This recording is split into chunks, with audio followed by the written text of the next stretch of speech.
السلام علیکم ورحمۃ اللہ وبرکاتہ۔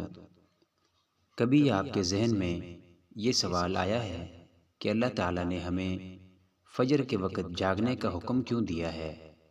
کیا فجر کا وقت صرف عنقریب پڑھنے کا وقت ہوتا ہے؟ کیا اس وقت کے پیچھے ایک راز پوشیدہ ہے؟ وہ راز کیا ہے؟ اس راز کو جاننے کے لیے ضروری ہے کہ ہم پہلے نماز کے بارے میں جانیں، جو ہم پر دن میں 5 مرتبہ فرض کی گئی ہے۔ اور یہ 5 نمازیں کس طرح فرض ہوئیں، اس کے پیچھے بھی ایک شاندار وجہ ہے، جس کا مظاہرہ سفر معراج میں اس وقت ہوا جب حضرت محمد صلی اللہ علیہ وسلم اللہ سے ملاقات کے لیے وقت کے انتہائی مختصر حصے میں 7ویں آسمان سے بھی آگے تشریف لے گئے تھے۔ اس رات اللہ تعالیٰ نے ایک خاص پس منظر میں اپنے حبیب صلی اللہ علیہ وسلم کو آسمان پر بلایا اور اپنے خصوصی انعامات سے نوازا۔ اس مبارک سفر میں اللہ تعالیٰ نے اپنے قرب خاص سے نوازا، انبیاء کرام علیہم السلام سے ملاقاتیں کروائی، جنت و جہنم کا مشاہدہ کروایا، اور نیکوں کے اجر و ثواب اور بروں کے انجام و عذاب کا نظارہ کروایا۔ اس عظیم سفر میں بہت سے انعامات سے نوازا گیا، جن میں ایک خاص انعام امت کے لیے نماز کا تحفہ بھی ہے، اور قیامت تک کے لیے انسانوں کو اپنے معبود اور خالق سے قریب تر کرنے کا عظیم تحفہ اور عبادت یعنی نماز بھی اسی سفر میں عطا کی گئی۔ معراج کی رات جب آپ صلی اللہ علیہ وسلم کو اللہ نے 50 نمازوں کا حکم دیا تو حضرت موسیٰ علیہ السلام کے کہنے پر آپ نے اللہ تعالیٰ سے 50 نمازوں میں نرمی کی درخواست کی، اور ایسا کئی بار ہوا، یہاں تک کہ اللہ تعالیٰ نے امت محمدی صلی اللہ علیہ وسلم کے لیے دن میں 5 نمازوں کا حکم دیا، جس کے بعد بھی حضرت موسیٰ علیہ السلام نے آپ صلی اللہ علیہ وسلم کو 5 نمازوں میں کمی کے لیے اللہ کے پاس ایک بار پھر جانے کا مشورہ دیا، لیکن تب آپ صلی اللہ علیہ وسلم نے فرمایا کہ میں نے اپنے رب سے کئی مرتبہ درخواست کر لی ہے، یہاں تک کہ اب مجھے حیا آ گئی ہے، اور اب میں راضی ہوں اور اس حکم کو ہر طرح سے تسلیم کرتا ہوں۔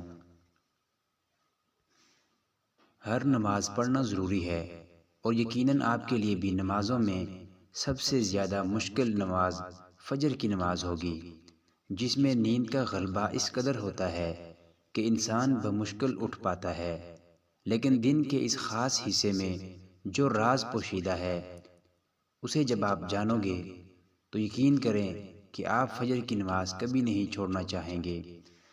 نماز فجر کے کچھ فضائل سماعت فرمائیں۔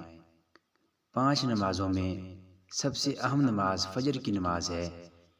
اس کی اہمیت کا اندازہ اس بات سے لگائیں کہ اللہ تعالیٰ فجر کے وقت کی قسم اٹھاتے ہیں اور فرماتے ہیں، قسم ہے فجر کی اور 10 راتوں کی اور جفت اور طاق کی اور رات کی جب وہ چلنے لگے، یقیناً ان میں عقل مندوں کے لیے بڑی قسم ہے۔ حضرت عائشہ صدیقہ رضی اللہ تعالی عنہا سے روایت ہے کہ حضور صلی اللہ علیہ وسلم ارشاد فرماتے ہیں کہ فجر کی 2 رکعتیں دنیا و ما فیہا سے بہتر ہیں۔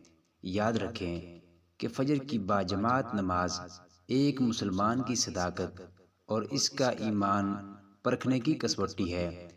حضرت عبداللہ بن عمر رضی اللہ تعالی عنہ فرماتے ہیں، ہم اگر فجر اور عشاء کی نماز میں کسی آدمی کو نہ پاتے تو اس کے بارے میں اچھا گمان نہیں رکھتے تھے۔ فجر کی نماز صبح کی نماز جہنم سے حجاب ہے، آڑ ہے۔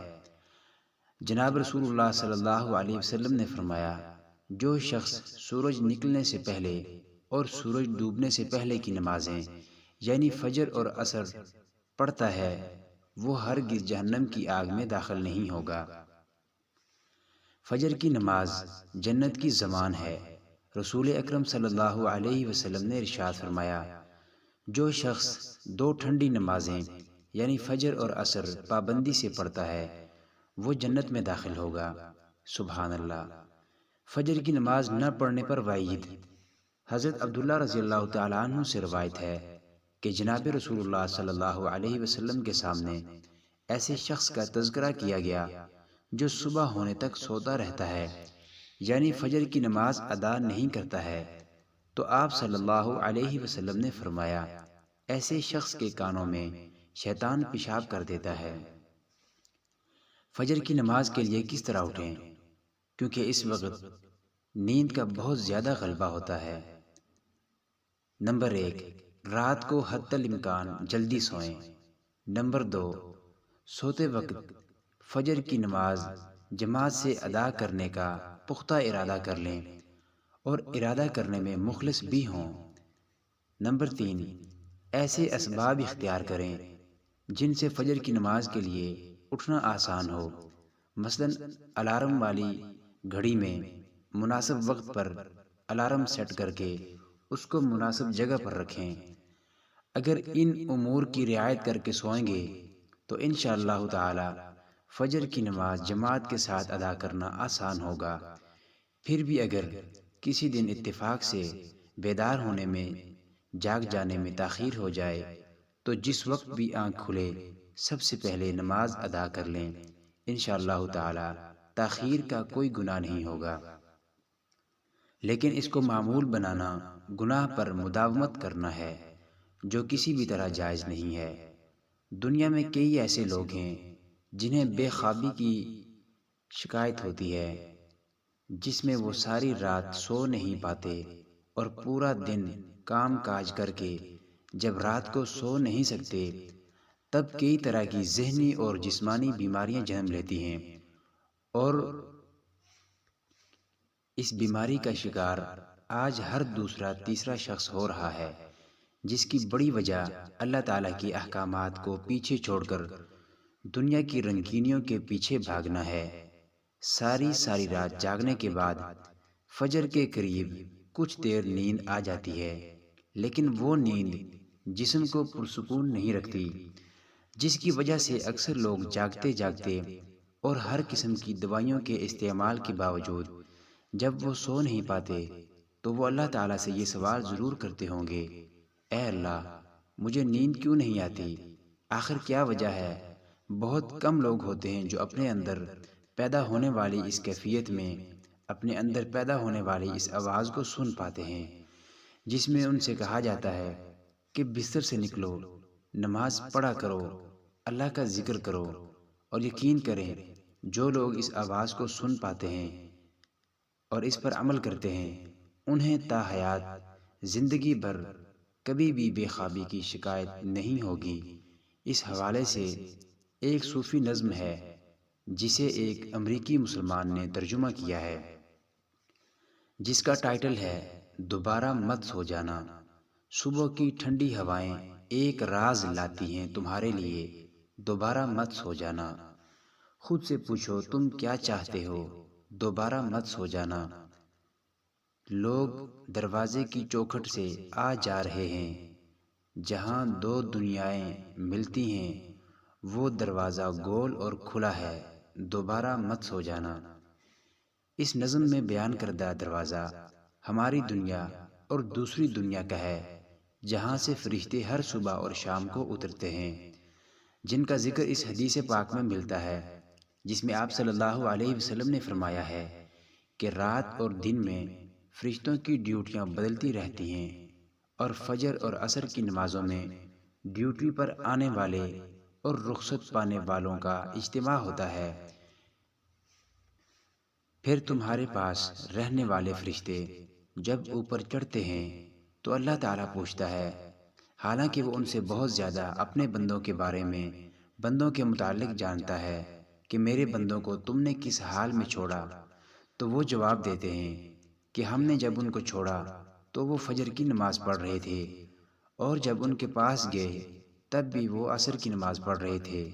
یاد رکھیے کہ فجر اور عصر کی نمازوں کے اوقات میں سونے سے منع کرنے کے پیچھے بھی ایک بڑی وجہ ہے، اور وہ یہ ہے کہ سائنس کہتی ہے کہ صبح سورج طلوع ہوتے وقت اور شام کو غروب ہونے سے پہلے سونا نہیں چاہیے، کیونکہ صبح کے وقت زمین پر آکسیجن وافر مقدار میں فراہم ہوتی ہے، جس وقت ماحول تر و تازہ ہوتا ہے، اور یہ آکسیجن آپ کو دن بھر فٹ رکھنے کے لیے انتہائی ضروری ہوتی ہے۔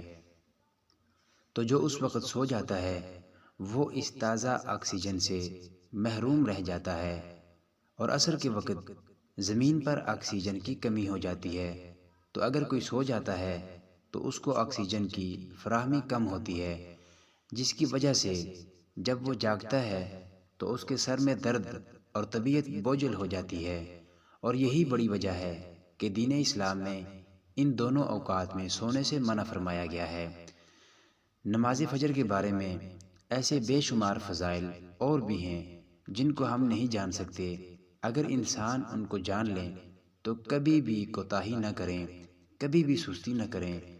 رسول اکرم صلی اللہ علیہ وسلم کا فرمان ہے، اگر وہ لوگ عشاء اور فجر کی فضیلت کے بارے میں جان لیں تو وہ ضرور بضرور نمازوں میں حاضر ہوں گے، چاہے ان کو خود کو گھسیٹتے ہوئے ہی آنا پڑے۔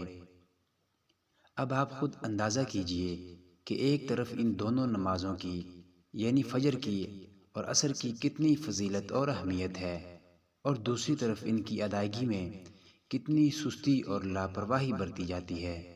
اللہ تعالی ہم سب کو 5 وقت نماز پڑھنے کی توفیق عطا فرمائے، آمین ثم آمین۔ ویڈیو کے بارے میں